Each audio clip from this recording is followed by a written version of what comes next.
All right, cool. So so today is kind of an important day, not only because it's one of our last days together, unless you're coming into office hours. And I might set like a happy hour just so we can kind of get together before the end, and especially before the final comes, like one more time to meet up if you have questions for the final, that kind of thing. You should have, I released the questions for the final a little bit early, so you would have some extra time to work on them and to talk amongst yourself about them and kind of work through them.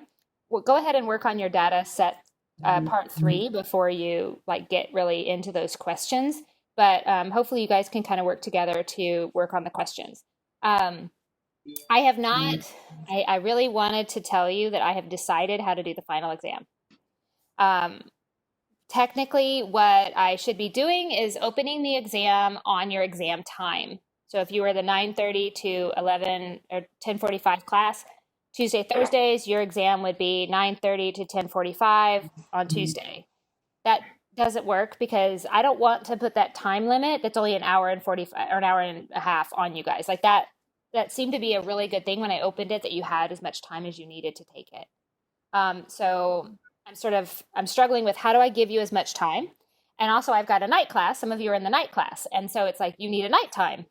So it's like, how do I make sure that you guys are getting it? But if I leave it open, just completely open, I don't want to tempt, not that I would tempt you guys, but I don't want to tempt you guys to share, if I've already taken it and you've taken it and all those things. I want you to like be honorable about it. And I know you would be, but I'm trying to figure out how to go about that. So if you have any ideas about what would work for you, like, or what you imagine would work for kind of everybody, definitely shoot me an email or a text. Because I think what I'm thinking of doing right now is putting up two alternatives. Like, here's one way I could do it, or another way I can do it. And then shooting out a doodle poll for you to decide, like, this one works better for me. And then based on whatever I get back is what I'll do. And then I'll handle those of you that doesn't work for separately, because there'll be a few of you that it just doesn't work. And there's a few of you right now that it's just not working. I really would like to say one more time, if you have children and you're being their teacher and you're working and you're dealing with people who are sick in your household, and or any of the above, like people that are immunocompromised. So my dad is, like, it's hard. And now that they've opened up the state, um, I'm having difficulty explaining to my mother why she can't go out, right? She's 80 and she feels like she should be able to go out and she just can't go out. So if you're having to deal with all that, like, just know I'm totally with you. And I do want you guys to finish and to do well. And I know some of you are like, I have to do well on the final and I have to do well on the writer's workshop piece. And you do. So that's good. The grading is a little bit more relaxed as long as you've answered the questions and that you've, attempted to do what's asked of you. Just know you'll be okay for those last assignments, especially. But on the case study, those data points 1 and 2 were, I hit pretty hard, and you'll get feedback from me. You've gotten them on data point 1 and 2, but you'll get feedback on number 3 pretty fast too. Okay, any questions about kind of that housekeeping before I do reading disabilities? For the case studies that you graded us on, is there any way that you were able to post that? Because I would like to take a look at the errors that I did and what I need to look for next time, or for What do you mean I don't know. post it? No, like to be able to see the mistakes that I had made. You can see the comments, right? Yeah, I can see the comments, but I wanted to look at the case study. I wanted to see what I missed and kind of compare, I guess you could say. Is that possible? Well, I didn't, so when I'm grading them, because they're electronic, I didn't print them out to make notes on them. So Okay. whatever document you turned in is what I used to grade. So the comments that are Okay. typed are going to go right with that document.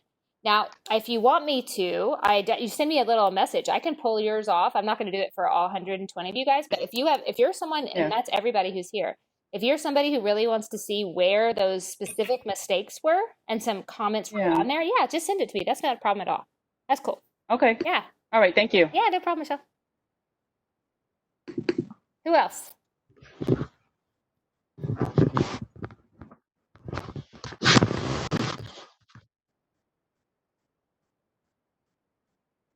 Okay, so basically you have data point 3, which in order to find it, you got an announcement, but it is inside of data point 3, but it's inside of your case study folder. That's the last part, kind of describing what the science of reading is and what you've learned and that sort of stuff. And then this is what you're doing for the writer's workshop piece. It's the bottom 4 questions. And it's not about length, it's about connection. And so what I'm going to be looking for in that is your ideas, but also your connection to what you read. So you don't have to give me a citation page or anything like that, but if you can write the page number, if you have a specific page number that you got something from, you can put page 4. If you are talking about it more generally, like one of the ideas is that you have conferences with children, you conference individually with kids.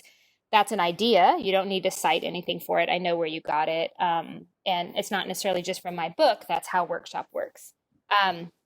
So that's kind of that. And just know that your 910 is going to be somebody who has depth and complexity to their thinking. It's not necessarily length. So depth and complexity. So if you have questions, but specifically like thinking deeply as a teacher or as a first year teacher, you can imagine yourself as a teacher or as a first year teacher. What does this mean for you? What does it mean for you now? All right, cool. Okay, let me grab if anybody else has joined in the class. Yeah, there's a few more of you. All right, cool. Okay, so I'm going to share my screen with you in a second. I am. And I'm actually in a PowerPoint that was for reading problems, which is chapter 11. And in terms of the order of the folders inside of the chapter notes and PowerPoints and stuff, it's in that one, that top one. But when you open it, it's not the very bottom one. So it's in there. That's where you'll find it. Let me show you it. Let me get it open so you're seeing that instead of my dog when I open this up here. Okay.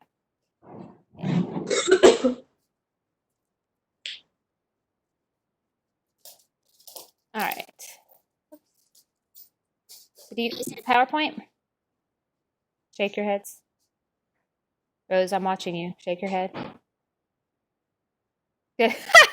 I am. I'm actually looking at you. Your picture happens to be the one that it's. So what I see, I don't see myself. I see you guys cycling through. So occasionally, like, I'm like, oh, there's Rose.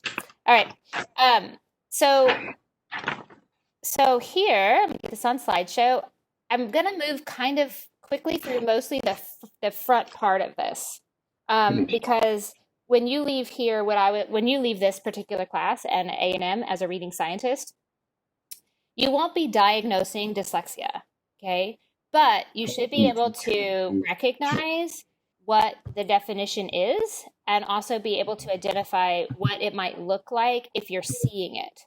So it's not that you're diagnosing it, it's that as a teacher, you gather evidence to say, hey, these are the things that I've tried, these are the things that aren't working, and these are the things that I see.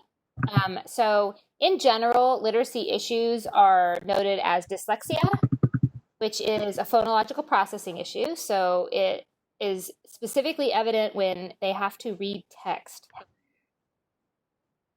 Dysgraphia, which is specifically evident when they have to write. And dyscalculia, which is mathematics, when they struggle to keep the numbers in alignment and to understand how numbers work on the page. Those are all considered literacy issues, even though some people imagine that dyscalculia is not a literacy issue. It actually is, because it's dealing with the same part of the brain, as well as it's comorbid, meaning it happens often with the other two. So if a child has dyslexia, their chances of having dysgraphia are really high. They're comorbid with each other. Once you have one, even if you're not diagnosed with the other, you probably have it. Okay.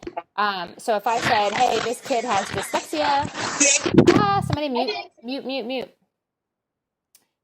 So if I said somebody has dyslexia, this child has dyslexia, blah, blah, blah, you would say the likelihood of them having dysgraphia is high. Even if they come to you in a little folder and you're looking at their Hume folder and you're like, oh, it doesn't say that, doesn't matter. You as a teacher should know it's likely that they do. Okay. The other thing that comes comorbid with dyslexia often is ADHD.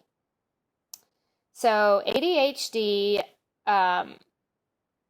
when diagnosed, it's not that ADHD is when you have ADHD, you obviously have dyslexia. No, it's the other way around. That if you have dyslexia, you have a high likelihood of having ADHD, and that's different. Okay, so just because you have ADHD does not mean you have dyslexia.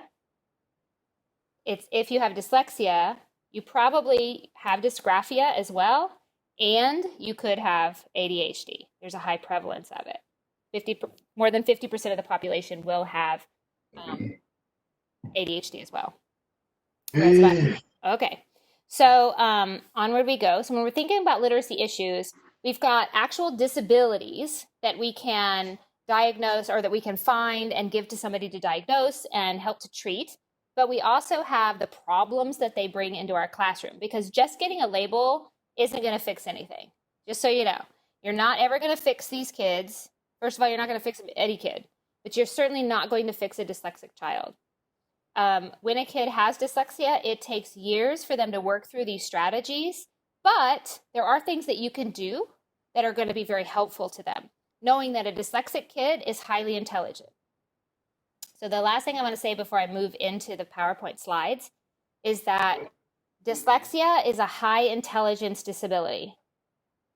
So what that means is you are not going to have a kid who qualifies for special education in a 504 for dyslexia. And I've mentioned that before in class, but I want to be real clear about that. So if a kid is in special ed, they're not dyslexic. They have a reading disability perhaps, but they're not dyslexic. Kids that are in special ed are obviously going to struggle with reading because reading is hard. So most special ed kids are going to struggle with reading. They might also struggle with math, with social studies, with science, but they're definitely going to struggle with reading. That's what got them there. But it doesn't mean that they're doing specific things or having specific phonological processing issues.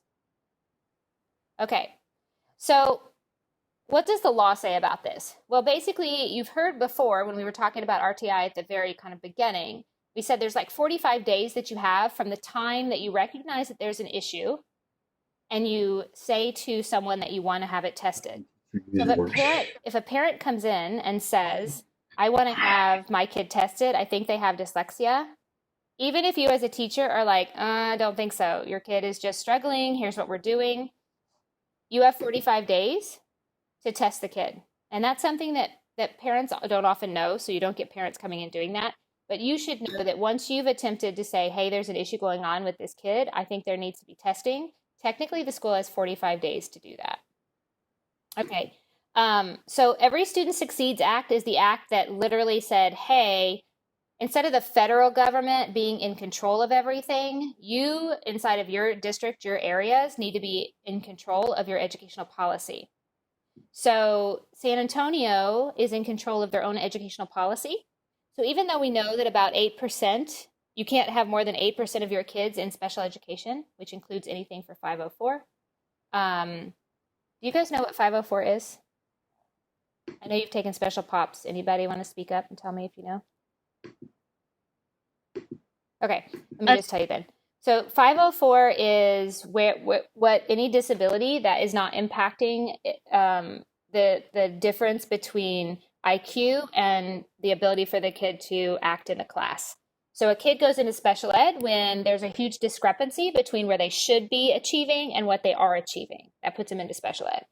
But a 504 is for everything from hearing disabilities to sight differences to physical differences to reading disability to any of the ones we talked about, dyscalculia, dysgraphia. Any of those are 504.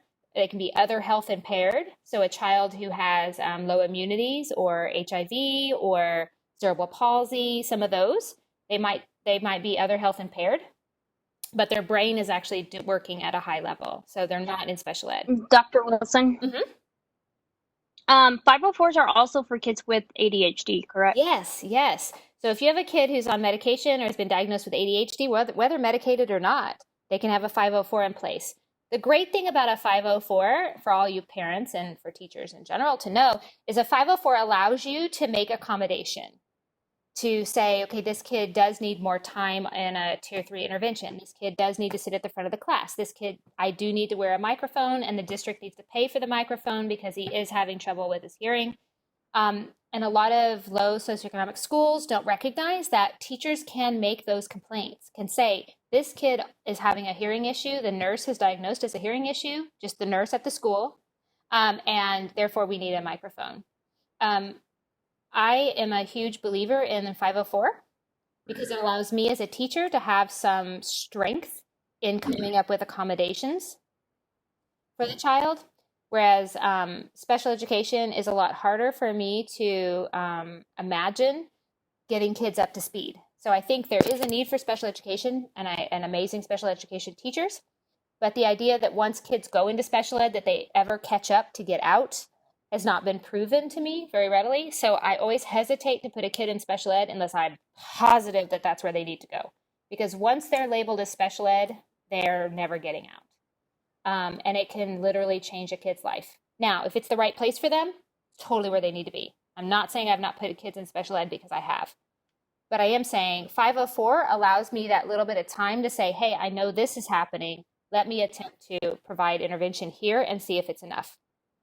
Every Student Succeeds Act, the ESSA, was where they said that by state, we can decide those things. And of course, here in Texas, we have very localized governments. We like our own state tests. We don't follow along with Common Core. We have our own way of doing things. And so ESSA gave us some of that power to do that. IDEA, Individuals Disability Education Act. Now, it was done in 2004 originally. It was reasserted in 2014, but that's the one that said RTI is a requirement, meaning that you must give intervention before they do special ed testing. I'm going to show you that in just a minute. So if you were asked, where did RTI come from? RTI came from IDEA, Individuals with Disability Education Act, saying that you can't just shove kids in special ed because they're not achieving. Like, you have to have attempted to intervene, because a lot of times it's that the kids haven't had good instruction. And I know that sounds awful. It's putting a lot of onus on the teacher, but it's that they haven't had good instruction. If you've seen the news recently, I think it was Detroit. I think it was Detroit that the parents sued the school about their kids not learning to read. And they won, saying that it is a right. It is an individual right of the kids to learn to read, have literacy by the time they leave school, and that by not having it, that they were denied an essential right, and therefore it's monetary. It's a monetary damage, meaning that now the parents have to pay for tutors and things like that to get the kids up to speed. And that's just really recent. I'll make a little note to post that. It's a really interesting story about that, so I'll post that to you. So a DNQ means does not qualify. So those are the kids that you test and then they did not qualify for special ed. Now, a kid that doesn't qualify for special ed, what that means is that they are achieving at their highest level. So if you have a child who is MR, okay, so mentally retarded, or intellectual, has some sort of intellectual disability, and they are achieving at the level that is their IQ, meaning this is what they can do and they are doing it at that, then they might not qualify for special education.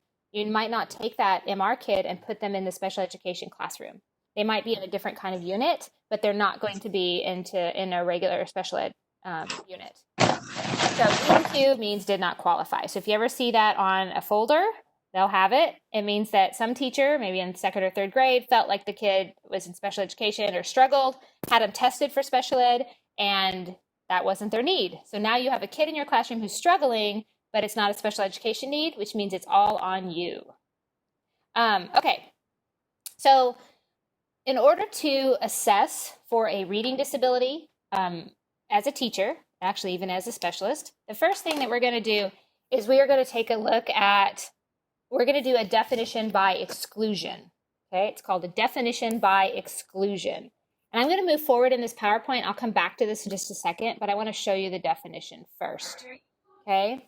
So it's called a definition by exclusion because what we do to identify if a kid might be a kid we want to test is we have to exclude all of these other things. So by excluding that none of these things are causing the problem, then we go forth in looking at what might be the problem in terms of dyslexia, okay? Or reading difficulty or difference. So in order to see this, the first thing we do is we say, hey, is this an issue with low intelligence or general ability? Now remember, if it's an issue with intelligence, it's not dyslexia. It's special ed. Okay?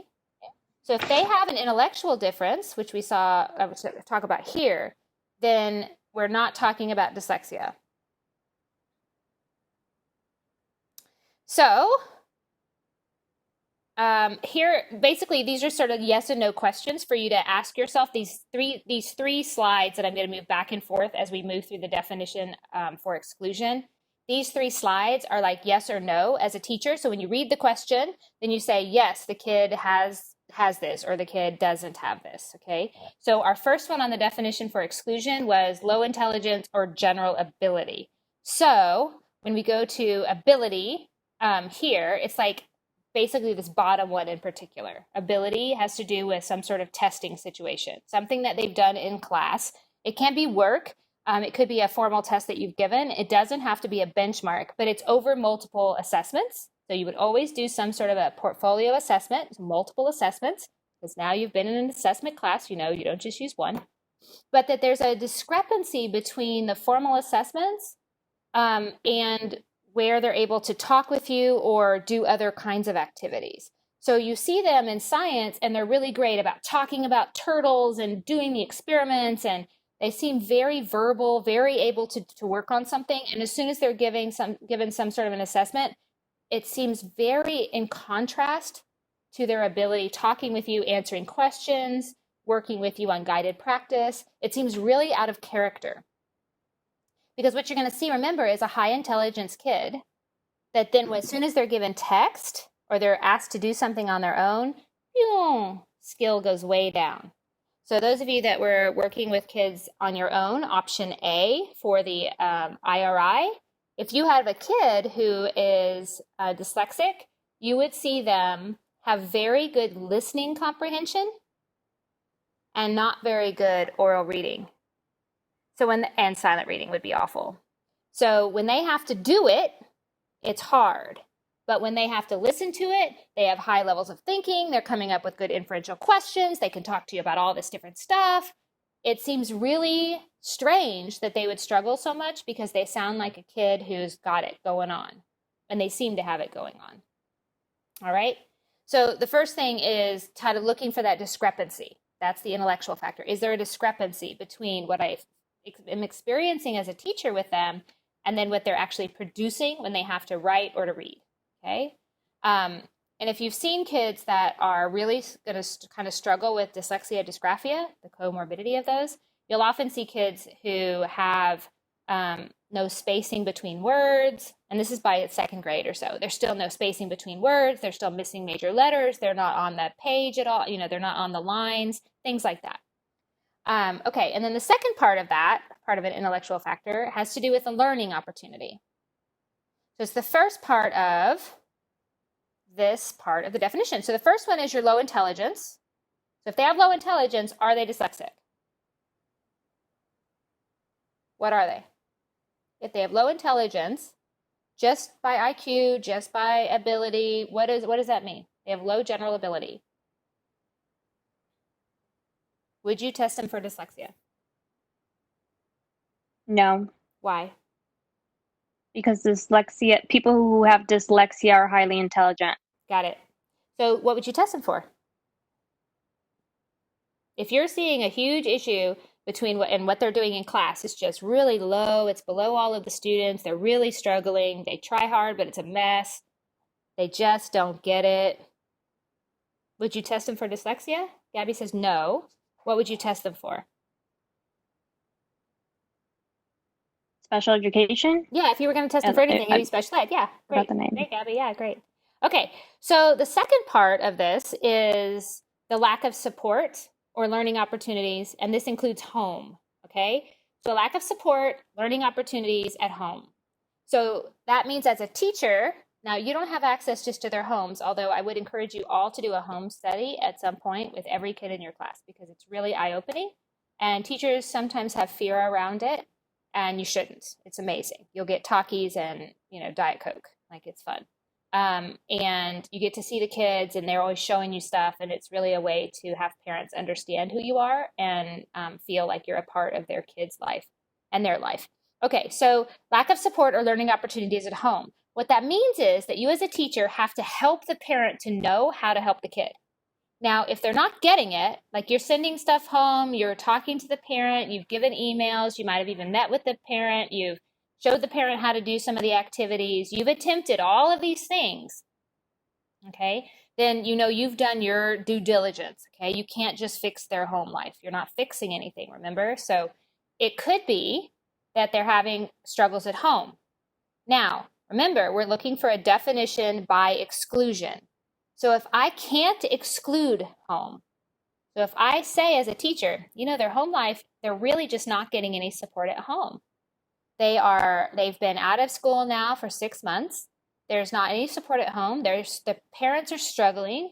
Everybody works. They stay with an older sister, and there's just not a lot of support. In order to exclude the support from home, you have to have tried everything. Okay? You have to have done all of those things.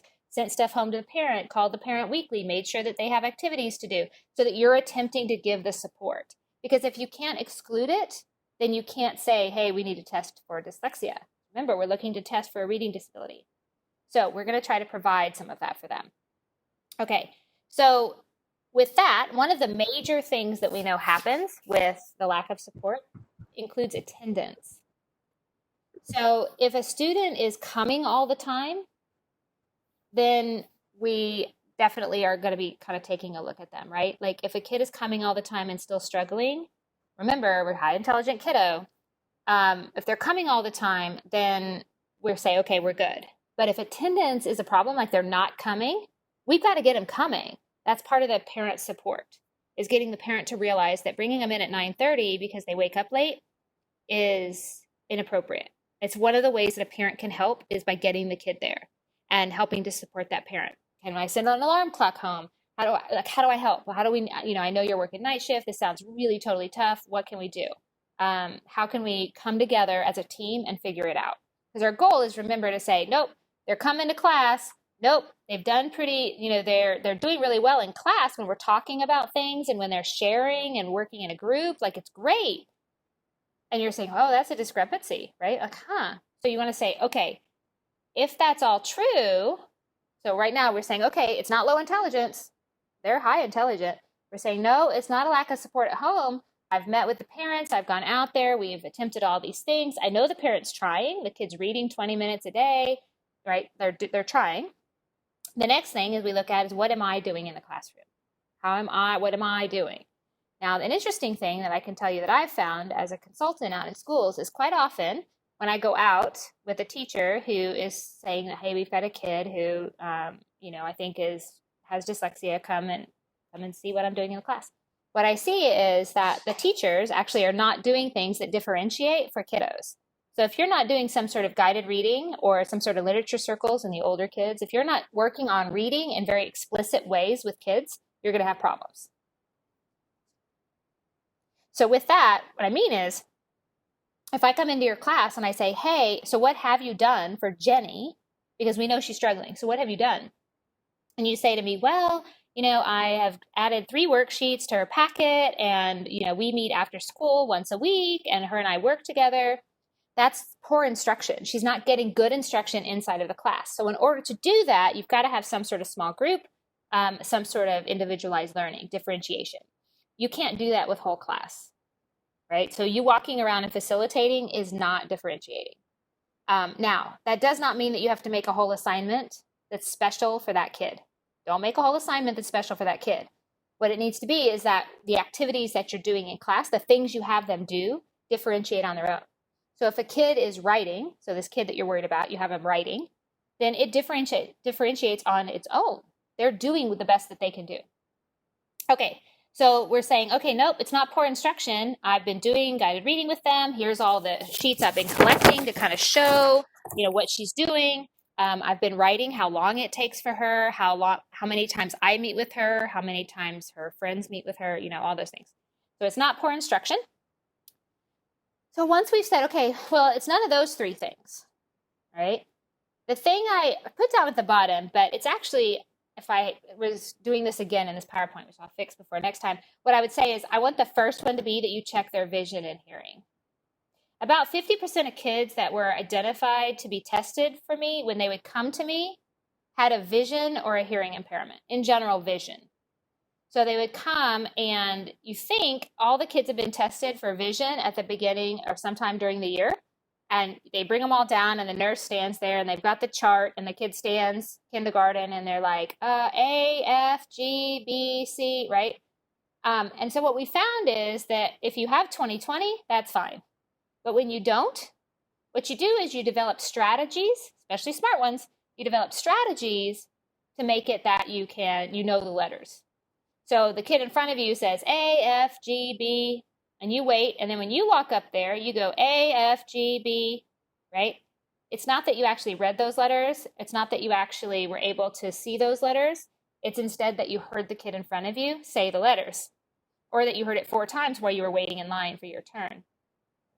The second thing that happens is, in order to do those tests, we have 2 ways that we give the test. One concerns letters. So like the vision, when you go to have your eyes tested and you cover it, whatever, and you say the letters. But we can't do that with kids who don't know their letters and sounds. So if you don't know your letters, how do you call the letters? So what they have is an eye chart that instead of having letters has arrows usually. And the arrows look kind of like this. Can y'all see? They look kind of like this. And so the kid, when they see it, they will put a thumbs down if the arrow is going down, or a thumb to the left or right, whatever the arrow is pointing, as a way to show that they can see the arrow, right? Not as good as a letter, but does give you some information. But if you're a kid who is that's a weird task, they don't know how to do it, it seems weird and socially awkward, you just in general don't do well. So what you do is you follow the kid in front of you. So what we find is that about 50% of kids who are identified as needing testing, when they come and I have the nurse do a test by themselves in the office, holding the little spoon over their eye and really doing it, they need glasses. That's why when you look at children in schools, it's around 2nd or 3rd grade that all of a sudden all these kids have glasses.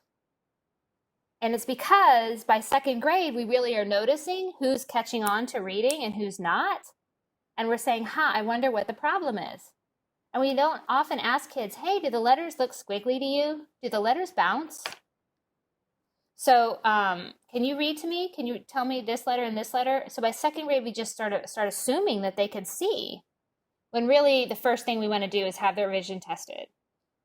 It takes approximately 6 weeks for a child to get used to the glasses. So once they get glasses, then you've got another time period where they're of adjustment to where they're adjusting how their eyes are seeing text.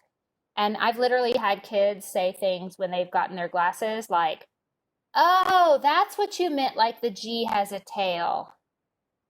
Like the letter G never had its tail because it moved.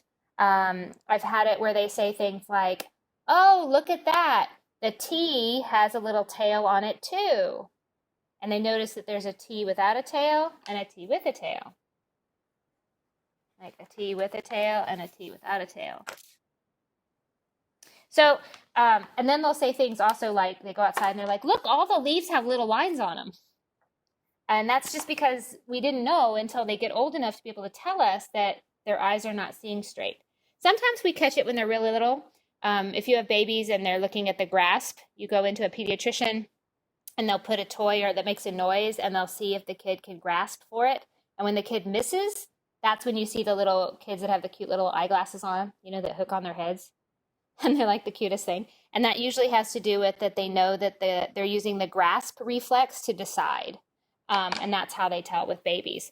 If it's got a severe impairment. Usually we don't catch it with babies unless it's severe. And that means something else medically is probably going on. All right, so test their vision and test their hearing. Because the other thing is, you know, they put on the earphones and they sit there and they have the person says, okay, raise your hand when you hear the beep.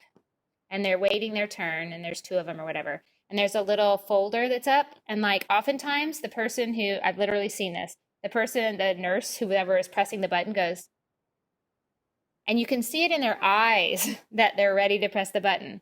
And remember, kids are looking for all of those cues. So have their vision and hearing tested again by themselves.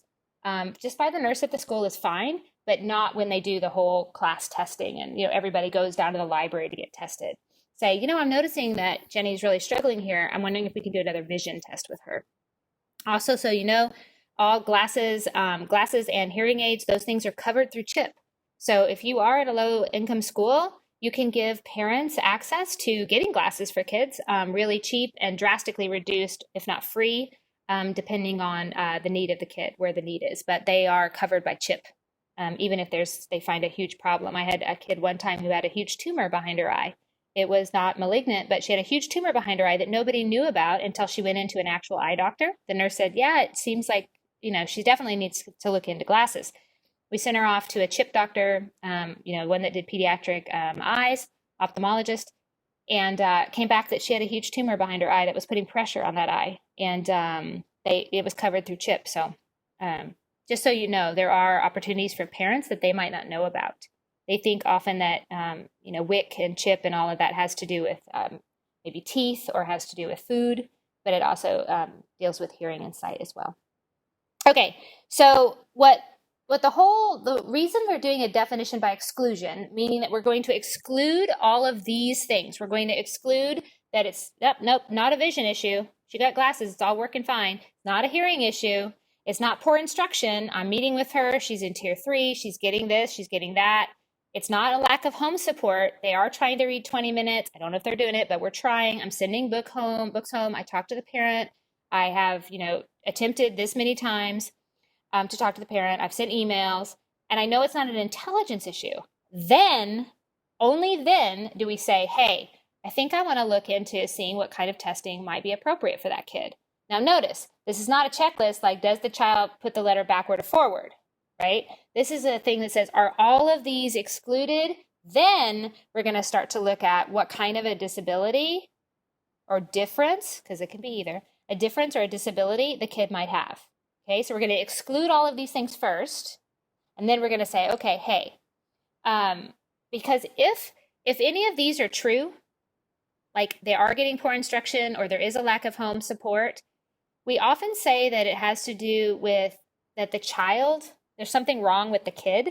And even parents will say there's something wrong with him. Like, I can't get him to sit down. My other one was never like this. And any of you guys that have 2 kids or more than 1 kid, you're like, they're never the same kid. They're never the same because they're not the same. And so it's not that it's intrinsic to the child. It's like we first have to look at all these extrinsic things to make sure that then we are going to deal with something that's happening intrinsic, which phonological processing, which is where dyslexia exists, is inside of their brain. So inside of their brain, it's the processing that is intrinsic. So dyslexia is a learning disability, but it's neurobiological. And what I mean by neurobiological is that the synapses and the dendrites, so every neuron that's in your brain, so neuro means brain, any nerve. So any neuron that's in your brain, sorry I keep drawing like kind of pictures, but so here's a nerve cell, right? So it kind of looks like this. Here's a nerve cell. So down here you have this is the whole neuron right here. And there's millions and millions and billions of these inside of your brain. And when you're creating learning, what you're doing is you're having one neuron connect to another neuron. So these little finger parts right here are known as dendrites. And they sit and they fluctuate, they move like this. And chemicals shoot between these dendrites. So the nerve head, the neuron, sends a signal to the dendrites that says, hey, boom, know something, learn something, be something. And it shoots through the synapse, which is the spaces in between the dendrites. It shoots out a chemical that connects to another one. And the connection is where the learning is, where it's happening, where you're getting something. So it shoots from dendrite to dendrite over the synapses, which is the little break. It shoots stuff out and it says, hey, and it creates an electric charge. That charge, I call it a charge. It's not really exactly a charge, but it is. So it creates a sort of a movement where it cooks together, and in that movement like this, it then says, move on to the next one. So it moves through your brain, and then you have knowing. Knowing, the speed of knowing is what the problem is for dyslexic kids. So they're neurobiological because what happens is with a kid who's dyslexic, it takes a lot more neurons to move through their brain. They use a lot more areas of their brain to understand something. So it makes it that it's not very fluent. It often has poor spelling because it takes them a long time to process the phonemes, the letters, and the sounds. Because the processing is so long, sometimes it gets lost, especially when they're first learning to read. It takes them a long time to get there. Will they get there? Yes, because remember, they are high intelligent kiddos. They will get there, but it takes them a longer time. The best simile I have for you guys in imagining what this is like is if you were to take side streets to get to A&M. You could never get on a highway. So wherever you live, you can never get on a highway. All you can do is take the side streets. So the first couple times you take the side streets, it takes you forever. Like you're just like, this is taking me forever. Over time, you get better at it, but you're never as fast as somebody who hops on I-10, gets off, just boop, boop, boop, like this. I'm always somebody who's on the highway. I'm a typical reader. I'm high intelligence. I'm ready to go. If I was high intelligent and I don't have dyslexia, boom, I'm going to be a good reader and I'm going to read fast. These kids are often kids who are reading, high intelligence readers, read somewhere at 4 years old. You'll see them at 3, 4 years old, memorizing books and retelling you stories that they've heard before. And they're able to retell these and correspond, start to read words at 4 years old because it's quick. They have the highway. A high intelligence kid who has dyslexia, it's characterized by difficulties gathering what they already know, what they do know, recognizing it, and then bringing it out to their mouth, bringing it forward to their knowing. So it's the phonological component of language, the phoneme part. The last part of the definition, the last part of the definition that's really important is that it's unexpected.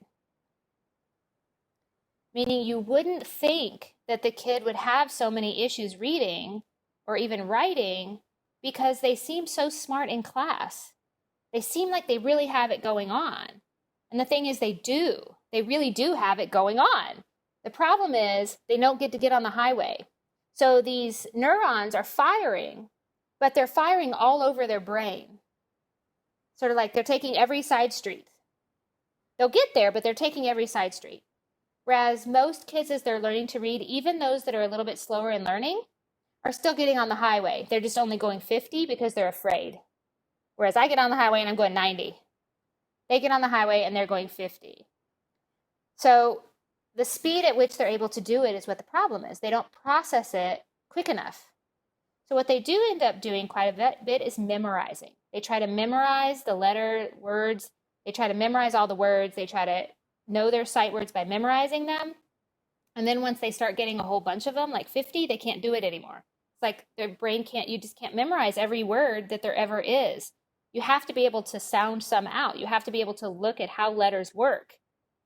And so by the time that happens in second grade, where you realize like, oh, there really is an issue, they've already, missed out on a lot of the extra help. So for a dyslexic kid, you're going to spend an average of 80 times them working on a word 80 times.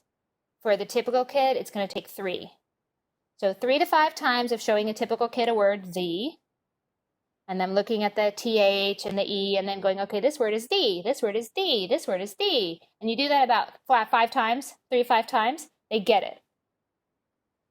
You might have to go back every so often, but they get it. Your dyslexic kid needs to see it 80 times. 80 times. That's a lot. That might be that they're not getting it until second grade. or until later into first. They actually come into contact with the word the a lot. Okay, so Dr. Wilson, yes. I just have a quick question. Okay, so a dyslexic child will obviously not see the word right away and it'll take them 80 times to do it, but at the 80th time, are they able to actually see how it's written? Yes. So they literally, it almost comes like an aha moment, like if you're an Oprah aha moment, where they've been seeing this word forever, and it's incredibly frustrating for parents and for tutors and for teachers to be working with this kid and thinking, I just showed you the word the, and now we've gone through some other ones, and now we're back at the, and you don't know it. Like, we're doing it again. It's incredibly frustrating. But yes, they develop strategies to do it. Just remember, it takes 80 times. So what happens is, if we catch these kids by second grade that we know are struggling, they have some sort of learning difference or dyslexia, whether we've diagnosed it or not. If you see a kid doing these things, like you see them, you've done the definition by exclusion, and you know that they are not recognizing words quickly. They have poor spelling. They don't understand how letters work, even though you've been giving them the same instruction as other kids. Doesn't matter if they've been diagnosed or not. Treat them as if they are diagnosed. Treat them as if they need 80 times, which means that when you're sitting with that kid, they are developing ways to get to school faster, ways to gather the knowledge faster, but they have to do it 80 times. Once they've done that, it's like they'll go, you'll actually see it physically, like a social signal. Literally, you'll see it. That's the. Sometimes they're looking at the text and and they're like, the dog ate the, and it's like there's comprehension, there's metacognition, and they literally get it that's the word. And I'm just gonna, like, a little side note, for dyslexic kids, they often do not develop all of the strategies they need to be a typical age-appropriate reader until approximately 9th or 10th grade. So 9th or 10th grade, they start to be better readers, more closely related to typical readers. Because remember, they have high intelligence. So once they do figure it out and they train their brain to do the strategies, to work through these things, they're able to do it. But as a teacher in 2nd grade, when you're diagnosing, or when you're deciding, hey, I think this kid has this, I'm going to treat it like it is this, you'll do all of these things and still feel like they're not getting it.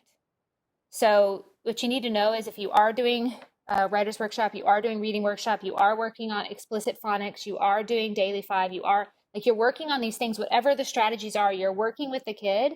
Just know you might not see it, but as long as you know you're doing it, it will, maybe the next year or the year after that, it will happen for them. You just might not be the one that sees it. So don't get down on yourself that there's something you're not doing. If you're providing that adequate, good instruction, then you'll be able to say, no, here's what I'm doing for tier 3 intervention with this child. Here's what I've attempted to do with the parents. Here's what I'm trying to do after school. Here's what, and you shouldn't feel bad that it's not just all of a sudden this growth. Because what's going to happen is, around 9th or 10th grade, all of a sudden that 10th grade teacher is going to see a kid go, oh, right, and need to be in honors. Like, they went from regular English, always being a problem, to honors English. Because their thinking was always big. And it's always sad because sometimes their grades look like they're a poor achieving child when their brain and their ability to talk and to engage is very high levels. Our schools are not set up for kids who are not good readers. Everything is about reading, even math. So if you have a kid who's really struggling with dyslexia, they often look like a very poor student, when really they have high intelligence. And the other thing about dyslexia, just as another side note, it's not in here, is that we know that it's hereditary. I've worked on some really neat fMRI studies with MIT, and we can look at when we put a kid in an fMRI machine and we show them text and we have them do particular tasks, looking at cue cards. They'll look at a card that might have a picture on it, or a word, or a letter, and we ask them to say, is it a picture? Is it a word? Is it a letter? Dyslexic kids struggle with that, right? So they can identify a picture relatively fast, but a letter versus a word is a lot harder. And so the speed at which they're able to answer, to press the button for which one it is inside of an fMRI, so we're looking at their brain, is very different. But it's it's different from a typical kiddo. But what is true of them is that their speed looks very much like their parent. So if we also looked at least one parent, but we try to do two, if we look at two parents or two guardians, but two parents that are related to the kid, one of those parents is probably going to have a very similar neurological makeup of their brain. So when we ask them, is this a picture, is this a letter, or is this a word? Same task, right? What lights up in their brain and the order at which it lights up is very similar to the kid. So the streets around their brain, which is like a city, I can say my brain is very similar pathways to my parent. So my mom or my dad has a very similar processing to what I have. And that's very true of dyslexic kids too. So a dyslexic kid is a dyslexic adult. And even though the adult now is a reader and, is a law student, whatever, they can be highly, highly intelligent. They don't seem to even have dyslexia anymore. It's not that dyslexia went away. It's that they developed strategies to overcome dyslexia, but they still have it. If I look at their brain, I can tell you, yes, all these parts are lighting up and you didn't need all these parts. You didn't need to take all the side streets. Now, person with dyslexia who's in law school learned how to take the side streets really fast. They know where all the speed traps is. They are able to move. But they're not as fast as a typical reader ever. They never catch up. Their speed, even at pressing the buttons, are not near as fast as a typical reader. Am I explaining that study well enough to be helpful to any of you? Yes, thank you. Kind of. Anybody else?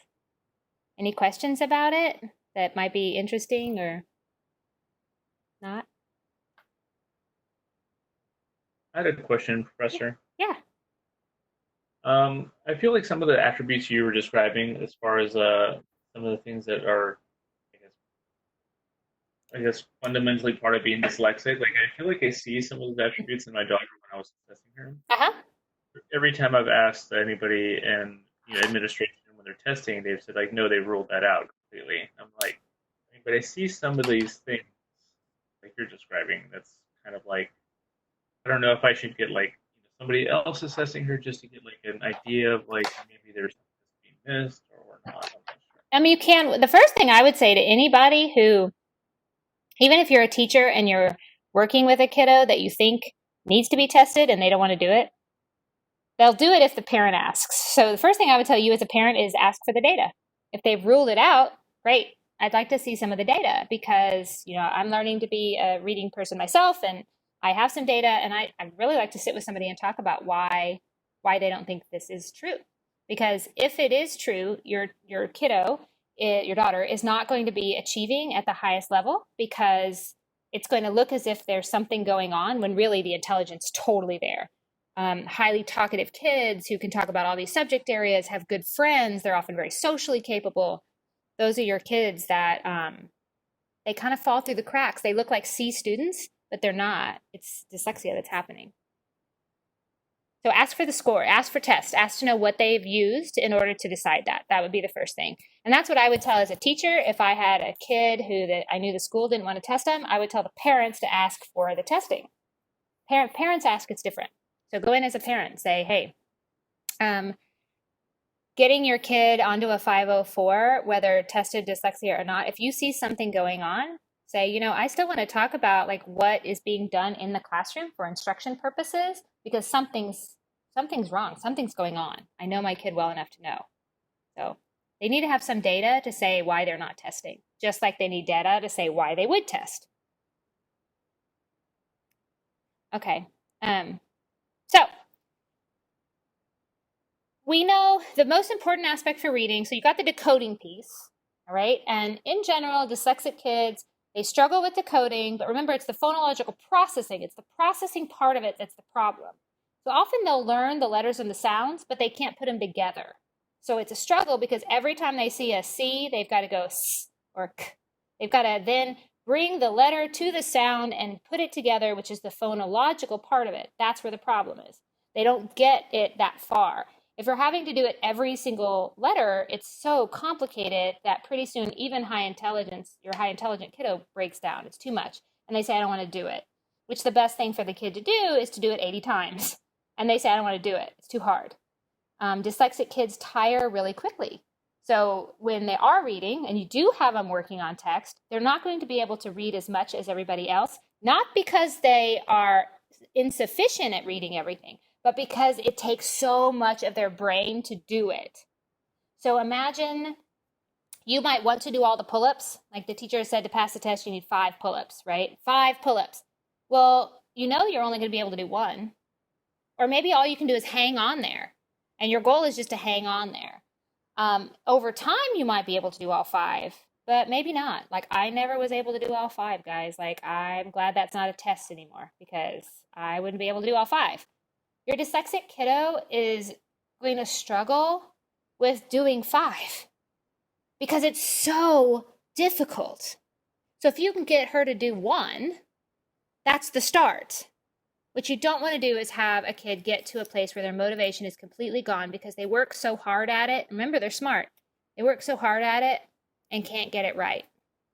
And you guys might have a little bit of that feeling with some of your data points where you worked really hard on it and you're smart and you're like, why can't I? What is wrong? And you're going through stages of grief. Like, it's the professor's fault. No, it's my fault. No, I don't know. I don't even understand what I'm doing anymore. That's how a dyslexic kid feels. Like, what is so deficient in me that I can try so hard and not do it? Like, why is it so hard? And, it's so heartbreaking to see a kid who does try really hard, who comes and wants to stay after school and really does want to read. And then it's just like they struggle and struggle and struggle and struggle. And pretty soon they just don't want to do the pull-ups anymore. Even if they're a good kid, they don't want to do it. All right. So 2 parts of reading comprehension, 2 parts of reading. We've got the decoding part, which we know they already struggle some with that. But then the processing part is definitely going to be impacted. The comprehension part is definitely going to be impacted because if they're having to work on every single letter and sound and chunking and all of that is problematic, certainly within a year, we've got a huge problem with them comprehending text. Because there's 3 major things that a kid needs in order to have comprehension. It's all kids. But it's definitely going to be a problem for a kid with dyslexia because they immediately have trouble with accurate and fluent word reading. It's not very fluent and it's not very accurate. They're also going to have trouble with some of the extent of the knowledge, some of the reasoning, because when they're trying to read it, it's so complicated, it takes up so much of their head to just get the words out that the comprehension starts to fail. Now, if a kid is high intelligence, which we know these kids normally are, they're middle to high, they often will have one of these brown areas. So one of these brown areas, so they'll be very high oral language. They might have really good conceptual knowledge of something. Often they have areas that they like a lot, animals, dinosaurs, buildings, pirates. They know something about a concept that's a lot. The Alamo. I've had kids that have really weird knowledge about the Alamo. And so they have this knowledge that seems like, well, this should help them when they're reading. They know about pirates, right? If I know about pirates, when I read something about pirates and I like pirates, then it should help me. Well, your typical kid, it definitely would. Your dyslexic kid, remember, it's all about accurate and fluent. So they're working so hard on the p, I, r, a, t, that it's not even connecting. That, of course, that word is pirate. We just said that we're going to read about pirates. The processing is slow. And then we end up with motivation issues, which is our last one. And we have to have motivation or interest in order to have comprehension that continues to increase. So we need accurate word reading skills, some sort of inferential, some sort of knowledge that they need, and then motivation. With dyslexic kids, 2 of those fall apart pretty readily. Motivation and accuracy, fluency. Okay, word accuracy. All right. So if I stumble on any of these 3 main things, I know I'm going to have some sort of a reading difference. I struggle to read words accurately. I don't have good vocabulary because I'm not reading very much, or I don't have any motivation to do it. Because remember, I need to be motivated because I need 80 times. So any person, when you go out there, guys, that tells you that it is not important that you work on kids' motivation, that figuring out what they like and who they are isn't important to you, isn't important as a teacher, just do the scripted curriculum, you will be shooting yourself in the foot. Spending those first weeks, not just on the rules, but on learning the kids and being excited about learning and saying, this is what we're going to learn to do. is really important because for your kids who struggle, which a lot of you, whether they're labeled dyslexic or not, are going to have kids in your class that struggle. All of you will have special ed kids, bilingual kids, they will struggle. And if they don't understand the appreciation of what you're doing and they don't see any connection to it, they don't want to do it. Do you know what kids right now want to learn about the most? What would you imagine? Like kids right now, they're online. They feel very separated from their teachers, even though teachers are trying. I mean, everybody's trying the best we can. We're all stressed out. Parents are stressed out. But kids come and they're like, what do they want to learn about right now? What do you think?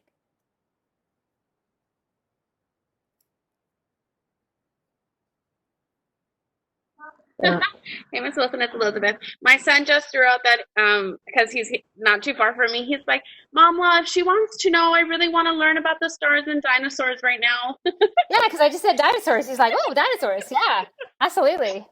Yeah, they always love animals. Like, I bet you if you had said, hey, do you want to learn about skunks? He'd be like, yeah. How about the fish in the bottom of the ocean that have like the little lanterns on their head and the big teeth? Like, yeah. Yeah. A lot of our kids right now are wanting to hear about the virus. They want to know what this is.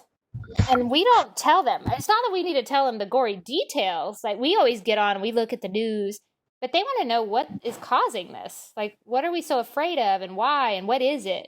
You know that picture, the ball that has the little spikies sticking out? Like kids want to know that that's what it is and it's a virus and you take it in your mouth and that's why we see people in the masks because they can breathe it in or it can be in your eyes or it can be in your hands and they want to know what it is that their parents are having to change their whole life. Some of the kids for the first time are going, I like my teacher. They didn't know. They didn't miss their teacher before. All right, I digress. So when we're talking about kids with dyslexia, you're talking about kids who have extreme difficulties mastering their phonics skills. They're going to struggle with blending. They're going to struggle with letter sound correspondences, and they're going to be slow at it. They'll get it, but they're very slow at it, which means the other kids start to look like they're moving way past these kids. These kids are taking 100 times, 80 to 100 times. They just take forever to get it. They're like, it seems so weird. Why do they not get it? We just did it. If you find yourself saying, we just did it, go, huh? They also have a very slow development of sight vocabulary. So it means that it takes them a long time before they get that the OF is of. Like every time they see it, it looks a little bit different. That's why we want to test their eyesight first as well. Okay. But they're not very reliable. And remember, every part of their brain is trying to light up to figure it out, as opposed to a typical reader where it's going to come in through our occipital lobe, where we're going to bring it in. We're going to flip it around in our back of our head, so in our back of our occipital. We're going to move it back into our prefrontal cortex, which helps to make decisions. And then we're going to make decisions on what it is, and it's going to move back into our middle cortex. So as a result, like we're pretty fast. It's like boom, boom, boom, and it's all one like. A dyslexic kid is like, like it's almost as if their brain is trying to figure out which one works. Like if you ever tried to fit cubes into and you're trying to figure it out, which one goes in the hole, which one fits. I was doing it with a drill bit the other day. Which one goes in the drill? Like what size do I want? That's what they're doing. Which one works? And if it takes that long, it's too difficult. All right, I'm going to move forward because I want to show you what happens over time. Okay, so these little charts here, if you just kind of look at the charts, you don't have to remember them for the test or anything. I just want you to see them in terms of what happens. So if we were to take a look at kids who are in first grade, so we're going to test kids in first grade concerning their, this one's phonemic awareness. So phoneme awareness, what they know about how letters work orally, individual letters, how they connect, and how words work. So their letter knowledge. So when we test them, your kiddo that's red is your kid that shows up in first grade and they're low. So you got a first grader, right? And they're showing up as around kindergarten when they first do it. So they're one grade level below. Now your typical average kid is a first grader that is at a first grade level. That's why we get it, first grade and first grade, okay? Now over time, that kid develops a discrepancy, a gap. That gap continues to grow the longer that they're in school. So the gap between the two get bigger and bigger because your typical kiddo, your average kid continues to grow just grade level by grade level. So in fourth grade, they're at a fourth grade level. At fifth grade, they're at a fifth grade level. So, but they're hitting just the number of words and they're just getting a little bit better at the task. Your kid that's low starts low and continues to move very slowly. So yes, it's a positive slope. So you look here, it is a positive slope. They're getting better at the words, but they're getting better so slowly that by the time they're in 5th grade, they're around a 2nd grade reading level. Whereas your kid in 5th grade is at a 5th grade reading level, or 5.9 in general, but a 5. So a 5 to a 5. So the gap gets huge. This is true also when we take a look at kids who begin, oh no, this is the same one. This is the one I want to show you. So reading comprehension. So here's the comprehension one. So you have a kid who's struggling, right? Struggling a little bit. So they're at 1st grade level. They might be reading around a 1st grade level or able to comprehend around a 1st grade level. Most of this is oral and some letter knowledge. And then we've got your typical average kiddo. They're a little bit above the lower kid, but they're starting out together. And then over time, the gap continues to grow because as I'm still having to work on this 80 times, trying to get these letters and these sounds and the chunking, I'm working on words so much that by 5th grade, I'm still reading at a 3rd grade level in terms of my comprehension, my ability to understand what I read. But the other kids have moved on and are continuing 5th grade to be comprehending around 5th grade. Some of them as high as 6.9. They're comprehending better, especially when read too. So the gap gets wider. So if you're a 4th grade teacher and you get kids who are reading at a 2nd grade level, this is kind of why. Whether they have dyslexia or not, they're reading differenced. They have not developed the skill quick enough to stay with their counterparts. Now, I put this little blurb in here to say, you're not going to see this with verbal ability. Okay, these are not kids in special ed. These are just your sort of average kiddos and low kiddos, not kids in special ed. We've pulled those out. This is not a low intellectual ability kiddo. It means when you talk to the kid, they're going to sound the same. The 2 1st graders standing in front of you sound the same. They're talking to you, they're great, they're interesting, they're great, blah, blah, blah. And then the gap just continues to get bigger. Okay. So the weakness in their phonological processing makes it hard for them to develop alphabetic reading skills, which then makes it almost impossible for a long time for them to develop grade level comprehension skills, which is the second part of reading. All right. I'm going to pull you out of here. I'm going to pull you back with me.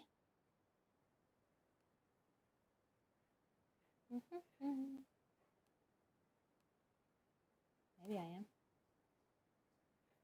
You guys see? I know you're seeing my. There we go. I'm coming back. I swear, any minute now, you'll know where I am. Stop sharing. Here we go. Okay, so that's sort of my first part. I am going to let you know that online, inside of the reading problems folder, you'll see some phonetic, phoneme, and phonological processing ability, like developmental levels for kids. Like here's what they should be doing at first grade. Here's what they should be doing at 2nd grade, 3rd grade to 5th grade. So if you have a question of like your own kiddo and you're just like, what should they be able to do in 3rd grade? Like what would be appropriate? How do I know what's typical even for 3rd grade? Then you can take a look at those. But I really want you to get that dyslexia is not about flipping letters. It's instead about what the brain is doing when it's trying to gather the processing of letters. That's why often we see it flipping letters, but it has to do with the brain and what the brain is doing. We also see them very low fluency rates. Remember, they're very slow. They have lots of inaccuracies when they are reading, lots of letter miscues, lots of letter problems, lots of, it has been very much overused that flipping letters is a symbol of dyslexia. It's not. It's one small thing that happens. All kids do that when they're learning to first use letters. If you've been around any kid developing literacy, you definitely have seen this, where they'll put the B's and D's backwards and the 9s and the Q's backwards, and that's just because they're learning how letters work. It's developmental. If they're continuing to do that through 2nd and 3rd grade, that's a problem. Now they've not moved past that. Remember, it took them 80 times, but kids are going to do it in the beginning. They'll put the J backwards. Because the letters are still like instantiated. They're still trying to figure out how these letters work. So, all right, I'm going to check you guys. Got some of you have left. Some of you are still in here. Got some new people. Hello, Lorelai. Hello, everybody. Okay, so any questions for me? I'll also put up a checklist. I have a nice checklist. I'm going to put that. I'm going to put up the story for you guys about, I think it's Detroit, suing and winning. The kids are going to get all this. And then I'm also going to put up a checklist for dyslexia specifically. So you can see, but beware. If you think that it's just switching letters, like if that makes you think, if you see your own kid or you see a kid switching letters and you're like, oh, dyslexia. No. You in your own head need to change that, mark it out. It is wrong, wrong, wrong, wrong, wrong. It is just developmental. If they are still doing it into third and fourth, second, third, fourth, yes, it's a problem. But it's only one. It doesn't mean go test them. It means now you got to do definition by exclusion. Okay, the way you tell if it's something we should test for is excluding all of these other things and saying, yeah, there's a huge discrepancy between what they're able to talk and do and achieve in school and what when we're asking them to do letters and sounds. Can I ask you a question about why it's so helpful for them? I understand the idea of listening to like stories and stuff because of the struggle of being able to like take so long to sound out and the comprehension part. But if it's such a brain development issue, then how does listening help so much? Well, so there's sort of a half inaccuracy. So yes, listening helps all kids. Any sort of read aloud helps kids to understand how language works and prosody of sounds and think about, they're not having to focus on word accuracy because they're listening to it. So all they're having to pay attention to is what does it sound like? What's the speed that it's read at? What kinds of words, vocabulary, comprehension, and it's all in their head. So that's why. The best thing you can do for a dyslexic kid though is not just to have them listen. Listening does help them to comprehend better. It helps all kids because remember, listening comprehension is the easiest for most kids. And a dyslexic kid is going to score high on listening comp. So by having them listen to the textbook or listen to a book, they're likely to score high. In order to really help dyslexia, like to actually use it as an intervention, they need the text in front of them. So they're listening to the text, but they're also following along with the text, so that they're seeing the one-to-one correspondence as the person's reading. They're moving their finger. They're able to see when the words are parsed, what the words start with, and what they look like. So in order for it to really be an intervention, they would need the text in front of them. Oh, and just as another thing, all of your history textbooks and science textbooks have at the worst DVDs, CDs that that you can check out from the teacher. The teacher should have them or the librarian has them that you can ask for. Like if you have a kid going into fourth grade and they're struggling in history or science, send those CDs home with that kid. Have them, like they have the players and everything. Send the player home with the kid. Show them how to use those old-fashioned CDs. Go in there and put it down. Some of them even have the waves that you can download online.